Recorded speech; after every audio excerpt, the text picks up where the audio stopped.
मुअज़्ज़ज़ सामीन ग्रामी कदर, नबी करीम सल्लल्लाहु अलैहि वसल्लम ने इरशाद फरमाया, कुरान पाक की एक 30 आयतों की सूरत है, जो बंदा रात सोने से पहले उसको अपनी आदत का हिस्सा बना लेता है, रात सोने से पहले उसको पढ़ लेता है, और इसके अंदर भी वुसअत मौजूद है। एक बंदे की आदत है, रूटीन है कि वो रात सोने से पहले पढ़ता है, और किसी दिन उसको नींद जल्दी आ गई, वो पहले पढ़ ले। ये बात ज़रूरी नहीं कि बस सोने से मुत्तसिल पढ़ना है, यानी उसने उस रात में एक मरतबा उसको पढ़ना है। टाइम टेबल और शेड्यूल बंदा अपनी मर्जी से बना सकता है। वो पढ़ने से फ़ायदा क्या होगा? फ़ायदा ये है कि इस अकेली सूरत को पढ़ लेने से बाद ऐसे फ़ज़ाइल इंसान के मुकद्दर में आ जाते हैं जो बिल अमूम शुहदा के मुकद्दर में आते हैं। आपको पता है अज़ाब कब्र से बचने का सबसे आसान रास्ता क्या है? जिहाद फी सबीलिल्लाह, कि बंदा अल्लाह रब्बुल इज़्ज़त की बारगाह में जिहाद करता हुआ शहीद हो जाए। और लोग जिहाद बिल अमूम इसी गर्ज़ो गायत की वजह से करते हैं कि अल्लाह की बारगाह में हम जिहाद करेंगे, खून का पहला कतरा भी ज़मीन पे गिरेगा, अल्लाह रब्बुल इज़्ज़त सारी खताओं को माफ़ करके रूह को अपने पास बुला लेंगे, अज़ाब कब्र से महफूज हो जाएंगे। अब एक बंदा शहीद तो नहीं हो सका, या जिहाद पे तो नहीं जा सका, या बुज़दिल है। और ये बात याद रखिए कि मोमिन बुज़दिल हो सकता है, हर बंदे का ईमान ऐसा नहीं होता। अब उस बंदे को क्या चाहिए? वो क्या करे? वो सिर्फ सूरह मुल्क 30 आयतों की सूरत है, अगर हर रोज रात को पढ़ लेगा तो नबी करीम सल्लल्लाहु अलैहि वसल्लम ने फरमाया, कब्र के अंदर अगर उसके ऊपर अजाब आना भी चाहेगा तो ये सूरत जिस तरह मुर्गी अपने चूजों को अपने आगोश में ले लेती है, ये सूरत अपने पढ़ने वाले को अपनी आगोश में ले लेगी और अजाब के सामने डट जाएगी और अजाब के सामने खड़ी हो जाएगी। तेरी जुर्रत कैसे है? इस बंदे को हाथ लगाता है जिसने पूरी जिंदगी एक दिन मेरा नागा नहीं किया।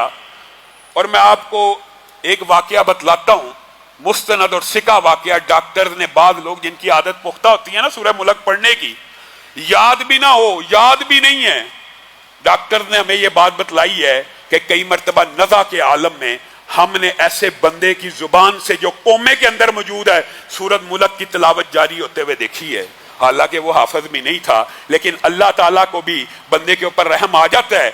यानी ये सूरत इतनी जामे माने अज़ाब के सामने कि सिर्फ इस 30 आयतों की सूरत को अगर आप अपना लेंगे इंशाअल्लाह सब अज़ाब कब्र से बच जाएंगे। आज आपने इरादा करना है। कितने भाई वादा करते हैं कि जिंदगी में 30 आयतें पढ़ेंगे?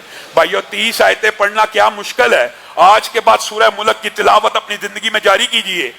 और रसूलुल्लाह सल्लल्लाहु अलैहि वसल्लम इसके साथ एक और सूरत भी पढ़ा करते थे, अलिफ लाम मीम सजदा की।